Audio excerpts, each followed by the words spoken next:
Hello everyone, my name is Raman and welcome to Siram Malhotra classes.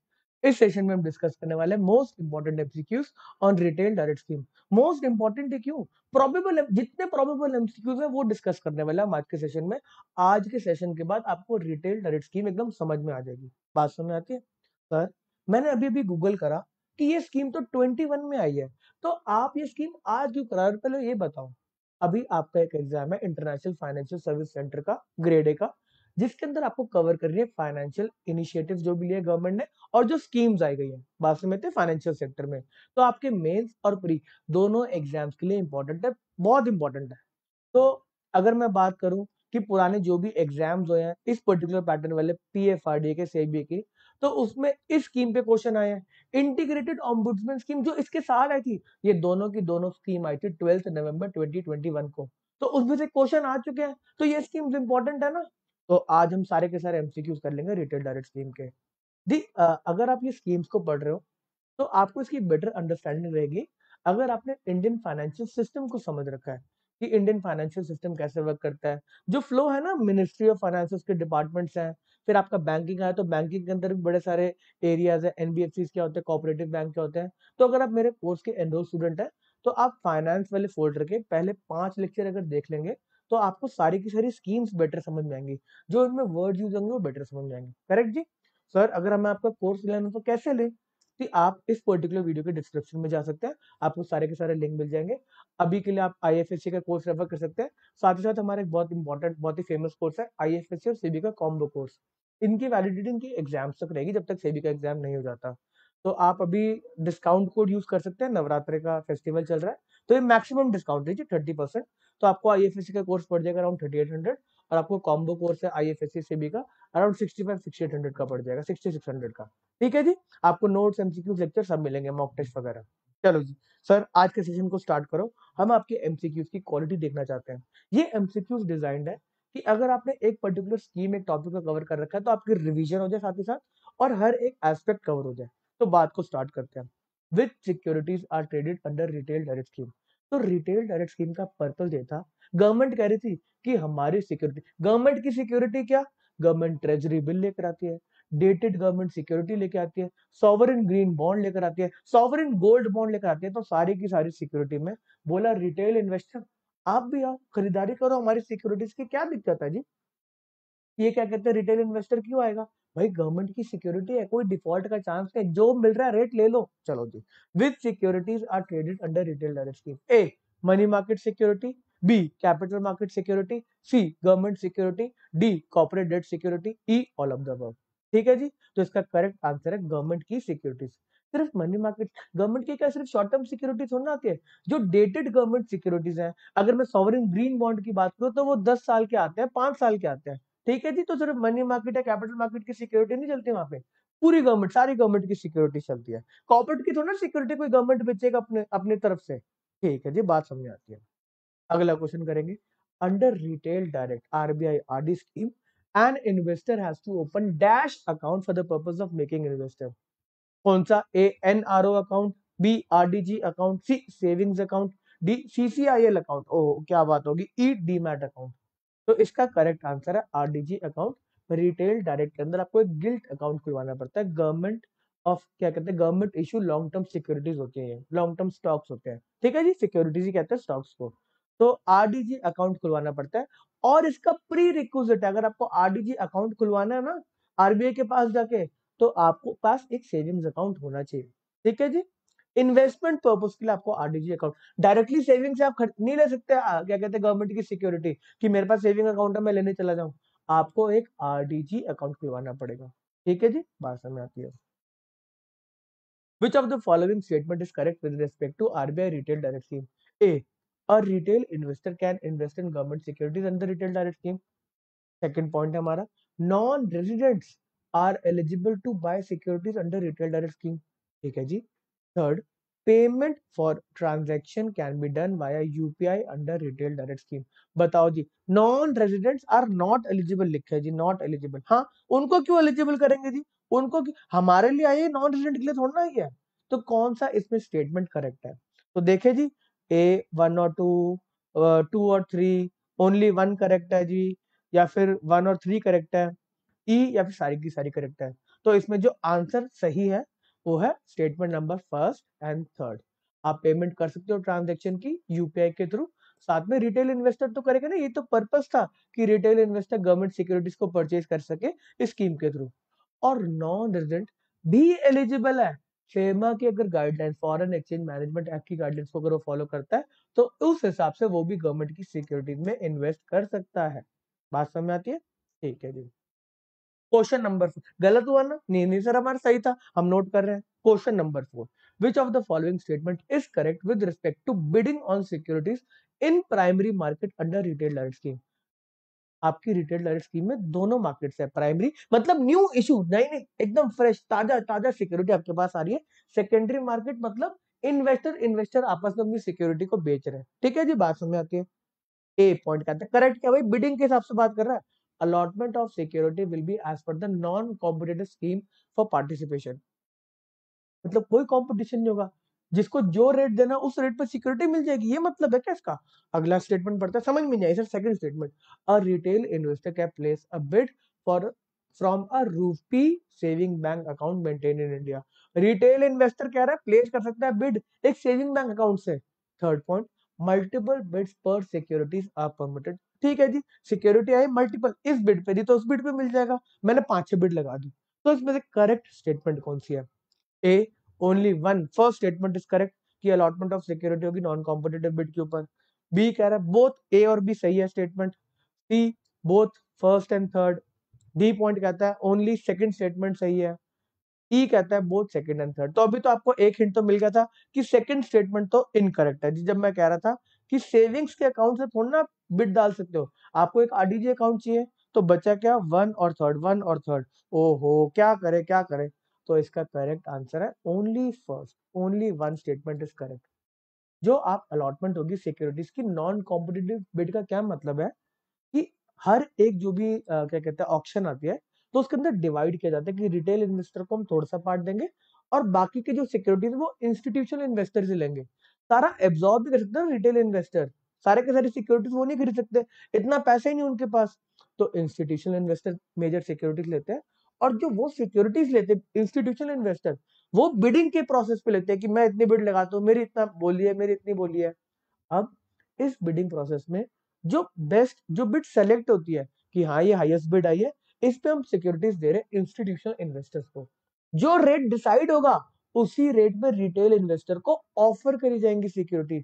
इसका मतलब है नॉन कॉम्पिटिटिव स्कीम, जो प्राइस है वो कोई और डिसाइड कर रहा है आपके लिए, वो कॉम्पिटिटिव बिड पे ही हो रहा है। बट आपको जो प्राइस, रिटेल वालों आपको प्राइस दे रहे हैं, कॉम्पिटिशन बिड लगा दी है, आपको लेना है तो लो, नहीं लेना ला लो। इंस्टीट्यूशनल इन्वेस्टर ने इतने बिड लगा दिया, आपको भी इतने पे ही मिलेगा। ठीक है जी, बात समझ में आती है? तो नॉन कॉम्पिटिटिव बिड का ये मतलब नहीं कि यहाँ पर क्या कहते हैं भगवान का काम चल रहा है कि जो मर्जी आप बोल दो उस पर आपको मिल जाए। बात समझ में आ गई सर। नेक्स्ट क्वेश्चन करेंगे सर। क्वेश्चन थोड़े से डिफिकल्ट है, आगे क्वेश्चन इजी है। ठीक है, the settlement of security purchase under retail direct scheme will be done on transaction date, trade date T+1, T+2, T+3, T+4। ये क्वेश्चन आते हैं, बड़े सारे क्वेश्चन आए हैं आपके लेटेस्ट में पीएफआरडी के एग्जाम में है। तो इसका आंसर है T+1। T+1 डेट पे आपकी सेटलमेंट हो जाएगी, जो भी आपने सिक्योरिटी खरीदी अगले दिन आपके अकाउंट के अंदर आ जाएगी, वो आरडीजी अकाउंट के अंदर आप देख सकते हो कि मेरे पास सिक्योरिटी आ गई है। नेक्स्ट क्वेश्चन करेंगे अभी, question number 6, registered investor can access the secondary market. Most important part, primary market का मतलब आपने गवर्नमेंट सिक्योरिटी खरीद ली, आपके पास आ गई, अगर आपको उसको बेचना है तो उसके लिए एक दूसरी सेकेंडरी मार्केट भी चाहिए ना। तो यहाँ पर सेकेंडरी मार्केट भी प्रोवाइड करी गई आरबीआई के द्वारा। उन्होंने बोला हम प्रोवाइड करें, टेंशन क्लियर हो, आपकी लिक्विडिटी बनी रहेगी। सर लिक्विडिटी कैसे बनी रहेगी? अगर सेकेंडरी कोई मार्केट होगी तो अपनी सिक्योरिटीज को बेच के पैसा निकाल के आप लेके जा सकते हो, लिक्विडिटी होगी। Registered investor can access the secondary market transaction link on the online portal to buy or sell government securities through national stock exchange पे जाके आप बेच सकते हो, इंडिया इंटरनेशनल एक्सचेंज पे जाके बेच सकते हो, सी एनडीएसओएम प्लेटफॉर्म पे जाके आप बेच सकते हो, डी सीसीआईएल प्लेटफॉर्म पे जाके आप बेच सकते हो, या फिर रिटेल डायरेक्ट पोर्टल पे आप जाके बेच सकते हो। तो कौन सा पोर्टल है जहां पे आके आप सेकेंडरी मार्केट को एक्सेस कर सकते हो? तो करेक्ट आंसर है एनडीएसओएम, जिसकी फुल फॉर्म है negotiated dealing system order matching, negotiated dealing and order matching. अब इसके अंदर देखो वर्ड बड़ा अच्छा है, negotiated dealing and order matching. इसकी बात को थोड़ा सा और क्लैरिफाई करें, इसकी सेकेंडरी मार्केट के अंदर दो तरीके की ट्रेडिंग चल रही है, मतलब इसमें नेगोशिएशंस भी चल रही हैं और ऑर्डर मैचिंग भी चल रही है, दोनों अलग बात है। मतलब नेगोशिएशन कैसे चलेगी, जब मैं किसी से बात कर पाऊंगा कि यार इतने का देगा तो दे, नहीं तो रहने दे यार, मैं इतने का खरीदना चाहता हूँ। नेगोशिएशन तो वही है ना। तो यहाँ पर दो तरीके की ट्रांजेक्शन चल रही है।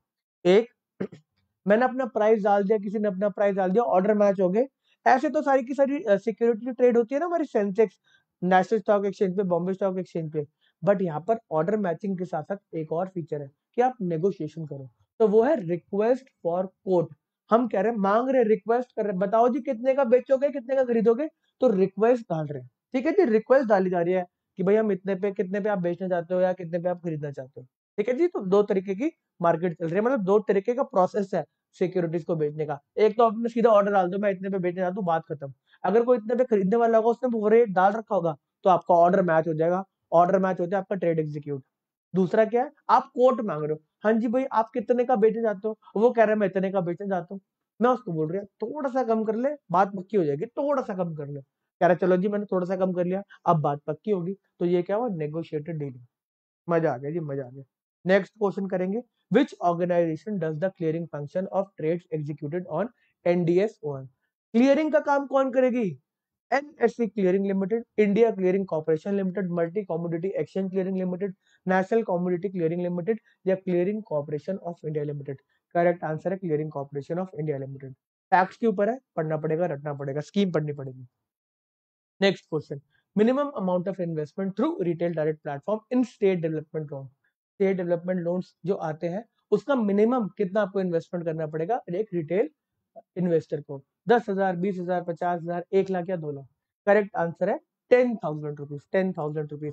और यहाँ पे बात को और थोड़ा सा क्लैरिफाई करें, तो जो टी बिल्स है, ट्रेजरी बिल्स है, उसका भी मिनिमम क्वांटिटी, मिनिमम अमाउंट जो है वो 10,000 रुपीज है। गवर्नमेंट डेटेड सिक्योरिटीज है वो भी 10,000, स्टेट डेवलपमेंट लोन भी 10,000। काफी लोग कंफ्यूज होते हैं कि जी टी बिल तो 25,000 है, वो पुरानी बातें हैं, छोड़ो पुरानी बातें, नई बातें 10,000 वाली करो ना। ठीक है जी।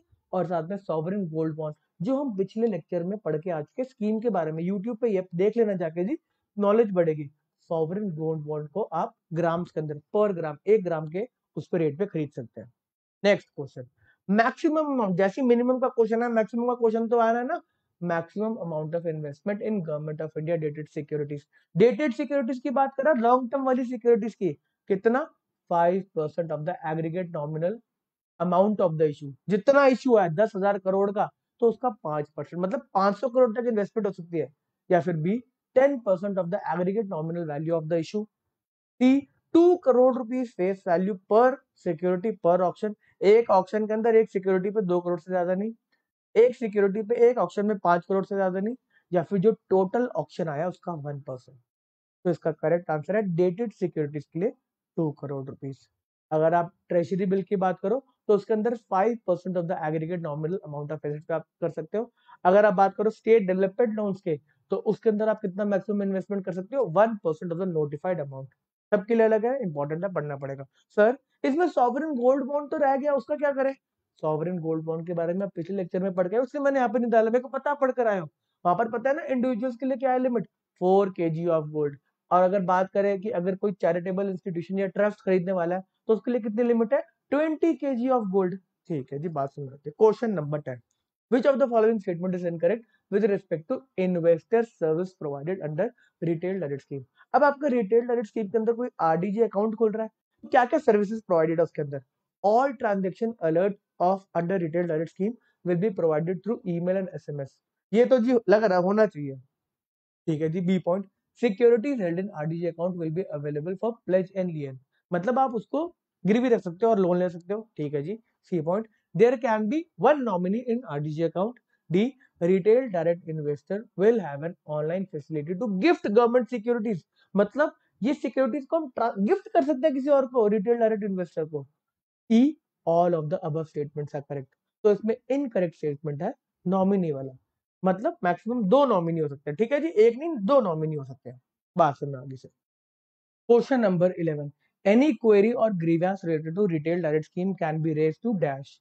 ए, ombudsman under integrated ombudsman scheme. कोई ग्रीवेंस हुआ तो किसको जाके बोलोगे, कहता है ऑम्बुड्समैन को बोलो जो इंटीग्रेटेड ऑम्बुड्समैन स्कीम के अंदर है। बी, सीपी ग्राम्स में जाके बोलोगे क्या, centralize public grievance redress and monitoring system, C the banking ombudsman, D public debt office Mumbai RBI, वहां पे जाके ऑफिस के बाहर जाके बैठ जाओ, E the grievance redress service. तो इसका करेक्ट आंसर है D public debt office Mumbai RBI. एक बात को थोड़ा सा और क्लैरिफाई करेंगे, जो ombudsman under integrated ombudsman scheme है उसके अंदर आप आरबीआई की कंप्लेंट थोड़ा ना कर सकते हो। आरबीआई रिड्रेस कर आप उसी की कंप्लेंट कर रहे हो, वो कह रहा है भाई मेरी कंप्लेंट तो मुझे को करने आ रहा है जी, तो ठीक है आरबीआई के अगेंस्ट कंप्लेंट नहीं कर सकते इंटीग्रेटेड ऑम्बुड्समैन स्कीम के अंदर। लास्ट क्वेश्चन हमारा था आज के सेशन का, retail direct scheme market making is applicable on which entity. बात थोड़ी सी बड़ी है, मार्केट मेकिंग की बात आ गई, जैसी सेकेंडरी मार्केट की बात चली कि हाँ भी उसके अंदर इन्वेस्टर इन्वेस्टर आपस में सिक्योरिटी को बेच देगा, गवर्नमेंट की सिक्योरिटी। अब वो इतनी लिक्विड मार्केट नहीं है। बात को थोड़ा सा और क्लैरिफाई करते हैं कि उसके अंदर इतने सेलर्स और बायर्स नहीं है, तो इसलिए एक तरह की मार्केट बन नहीं पा रही वहां की। तो आरबीआई 22 के अंदर एक मार्केट मेकिंग की पॉलिसी लेकर आया कि मार्केट हम बना रहे, टेंशन मत लो, हम किसी को अपॉइंट कर देंगे, वो आपकी सिक्योरिटीज खरीदेगा और बेचेगा। मतलब आप अगर सेंसेक्स पे जाते हो, नेशनल स्टॉक एक्सचेंज बीएससी पे जाते हो अपने शेयर्स को बेचने के लिए, तो वहां पर बड़े सारे बायर्स बैठे हुए हैं, सेलर्स बैठे हुए हैं, तो वो उनके कॉन्ट्रैक्ट्स मैच कर जाते हैं और डीलिंग हो जाती है। बट अगर आप दूसरे तरीके से जाओ, जब आप फॉरेक्स खरीदने के लिए जाते हो, बैंक की तरफ जाते हो, तो बैंक क्या करता है, वो आपको एक रेट दे देता है, बिड और आस्क का रेट दे देता है। आप बेचने आए हो, मतलब अगर आप वहां से बैंक से खरीदने के लिए आ रहे हो तो आपको बता देगा भाई वो इतना आस्क कर रहा है। अगर आप बेचने के लिए आ रहे हो, सिक्योरिटीज बैंक को अपना फॉरेक्स बेचने के लिए आ रहे हो, तो वो अपना बिड रेट बता देता है। बात समझ में आती है? बैंक क्या करता है, आपसे खरीद लेता है और बीच में थोड़ा सा स्प्रेड कमा के अपनी इनकम कर लेता है। तो इसी तरीके से आरबीआई ने बोला हम मार्केट मेकिंग के लिए कुछ लोगों को बोल रहे हैं कि जो भी सिक्योरिटी बेचने आए खरीद लो, और जो भी सिक्योरिटी खरीदना है उसको बेचो दो, बीच में थोड़ा सा कमा लेना। मार्केट मेकिंग इसी को तो बोलते हैं। तो सबसे बेस्ट एग्जांपल है जो बैंक्स फॉरेक्स में डीलिंग कर रहे हैं, वो मार्केट को मेक कर रहे हैं, वो खरीदते हैं बेचते हैं, बीच में थोड़ा सा कमा लेते हैं। ठीक है जी, वो ऐसा तो नहीं करते ना कि अगर कोई फॉरेक्स बेचना है जी आप इधर बैठ जाओ, आपको हिलना नहीं, कोई फॉरेक्स खरीदने आएगा तो हम आपको मिलवा देंगे, आप कर लेना आपस में बातचीत, ऐसा थोड़ा ना करते हैं वो। चलो जी, तो इसमें किसको रिस्पॉन्सिबिलिटी दी गई मार्केट मेकिंग की? ए शेड्यूल कमर्शियल बैंक को, बी प्राइमरी डीलर को, सी नॉन बैंकिंग फाइनेंसिंग कंपनीज को, डी कोऑपरेटिव बैंक को, या ई सबको बोला कि सब पार्टिसिपेट करेंगे इसके अंदर। तो इसका करेक्ट आंसर है प्राइमरी डीलर्स। अगर आपको प्राइमरी डीलर्स के बारे में पता होगा तो आप एक एडुकेटेड गेस लगा सकते हैं, अगर आपने स्कीम को नहीं पढ़ा, कि प्राइमरी डीलर्स का काम है गवर्नमेंट सिक्योरिटीज को डील करना है। जी बात समझ में आती है? तो ये सेशन को यहीं पे समाप्त करते हैं। अच्छा लगेगा तो लाइक करना, शेयर करना, कमेंट करना, और नहीं अच्छा लगेगा तो कमेंट नहीं करना सर आप ये बिजनेस छोड़ दो, निकल जाओ, पढ़ाना छोड़ दो आप। चलो जी, आज के सेशन को यहीं पे समाप्त करते हैं। Okay tata, bye bye.